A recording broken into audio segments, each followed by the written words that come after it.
भारत पाकिस्तान जंग के मुहाने पर हैं। दोनों देश अपनी सेनाओं की सीमा पर तैनाती कर रहे हैं, लेकिन भारत ने इस बीच एक ऐसा कारनामा कर दिखाया है जिसे पाकिस्तान और चीन दोनों हैरान हैं। भारत ने फ्रांस के साथ एक समझौता किया है। इस समझौते में भारत ने 26 राफेल लड़ाकू विमानों की डील साइन की है। 63,000 करोड़ की इस डील की चर्चा पूरी दुनिया में है। आइए समझते हैं क्या है पूरा मामला। दरअसल भारत अपनी ताकत को बढ़ा रहा है। सुरक्षा के मद्देनजर और पुराने विमानों के रिटायर होने के चलते भारत लगातार अपनी सैन्य क्षमताओं का विस्तार कर रहा है। भारत ने इसी विस्तार को मद्देनजर रखते हुए फ्रांस के साथ राफेल विमानों की डील साइन की है। ये डील ऐसे समय में साइन हुई है जब पहलगाम आतंकी हमले के बाद से भारत पाकिस्तान के बीच स्थिति तनावपूर्ण है। ऐसे में सवाल उठ रहा है कि भारत ने ये डील इस समय क्यों साइन की है। भारत को इन विमानों की एकाएक जरूरत क्यों आन पड़ी है। भारत के घरेलू प्रोजेक्ट तेजस का क्या हुआ। भारत ने क्यों की फ्रांस के साथ मरीन राफेल की डील। भारत ने फ्रांस की डसॉल्ट एविएशन से 22 सिंगल सीटर और 4 ट्विन सीटर लड़ाकू विमान खरीदने का फैसला किया है। इस सौदे से भारत और फ्रांस के बीच रक्षा संबंध और मजबूत होंगे। विमान 2030 तक भारत को मिल जाएंगे और इस दौरान पायलटों को फ्रांस और भारत में प्रशिक्षण मिलेगा। इससे हजारों कई नौकरियां और व्यापार के अवसर भी उत्पन्न होंगे।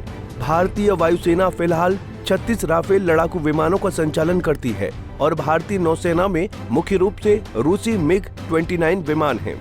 भारत अपने रक्षा उपकरणों को और आधुनिक बनाना चाहता है और रूस पर निर्भरता कम करने की कोशिश कर रहा है। इस समझौते के तहत देश को प्रशिक्षण, सिम्युलेटर, जरूरी उपकरण और हथियार दिए जाएंगे। इससे देश में अपने खुद के हथियार बनाने और राफेल विमान के कुछ हिस्सों के उत्पादन के लिए कारखाने बनाने में मदद मिलेगी। इसके अलावा विमान के इंजन, सेंसर और हथियारों की मरम्मत और देखरेख करने के लिए तकनीकी ज्ञान भी सिखाया जाएगा। साथ ही वो घरेलू हथियारों का उत्पादन बढ़ाकर पाकिस्तान और चीन जैसी देशों के साथ अपनी सीमाओं पर तैनात सैनिकों के लिए सुरक्षा मजबूत करना चाहता है। भारत ने 183 तेजस विमानों को ऑर्डर दिया है और 5वीं पीढ़ी के विमान बनाने की योजना भी है। भारत को 48 स्क्वाड्रन की जरूरत है। वर्तमान में 31 स्क्वाड्रन हैं। बता दें कि भारत राफेल मरीन विमानों को अपने विमान वाहक पोत INS विक्रांत पर तैनात करेगा। इन विमानों को भारत की जरूरत के हिसाब से बनाया जाएगा। ये विमान न्यूक्लियर मिसाइल से लैस होंगे। इस विमान की 10 घंटे तक की फ्लाइट रिकॉर्डिंग क्षमता है। इससे पहले भारत ने फ्रांस से 26 राफेल विमान खरीदे थे, जिसकी डील 2016 में हुई और 2022 में ये विमान भारत को मिले। भारतीय नौसेना का भविष्य का रोड मैप। एरो इंडिया 2025 के दौरान भारतीय नौसेना प्रमुख एडमिरल दिनेश के त्रिपाठी और रक्षा राज्य मंत्री संजय सेठ ने एक नया विजन दस्तावेज लॉन्च किया, जिसका नाम है आत्मनिर्भर भारतीय नौसेना विमानन प्रौद्योगिकी रोडमैप 2047। इस दस्तावेज में भारतीय नौसेना को 2047 तक एक मजबूत विमान बेड़ा बनाने का लक्ष्य रखा गया है, जिसमें 400 विमान होंगे। इस रोडमैप में ये कुछ मुख्य बातें शामिल हैं।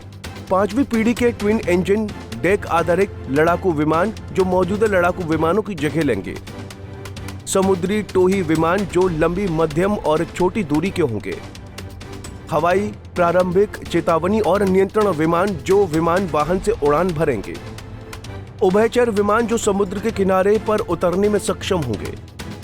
हवा से हवा में ईंधन भरने वाले विमान जो मानव या बिना चालक के हो सकते हैं। मल्टी रोल और भारी लिफ्ट हेलीकॉप्टर, मानव रहित हवाई प्रणाली और दूर से संचालित विमान। बहरहाल भारत अपनी सेना की स्थिति को मजबूत कर रहा है। साथ ही भारत आकलन कर रहा है कि कैसे उसकी सेना का आधुनिकीकरण किया जाए। भारत की दुनिया में स्थिति भी बदल रही है। ये डील भारत की उसी क्षेत्र में एक बड़ा कदम है, जिससे तय समय सीमा में भारत अपनी जरूरतों को पूरा कर सके। फिलहाल के लिए इस खबर में इतना ही। देश और दुनिया की बड़ी खबरों के लिए देखते रहिए पंजाब केसरी टीवी। हमसे जुड़े रहने के लिए हमारे YouTube चैनल को सब्सक्राइब करें और नई वीडियो की नोटिफिकेशन के लिए बेल आइकॉन को दबाएं।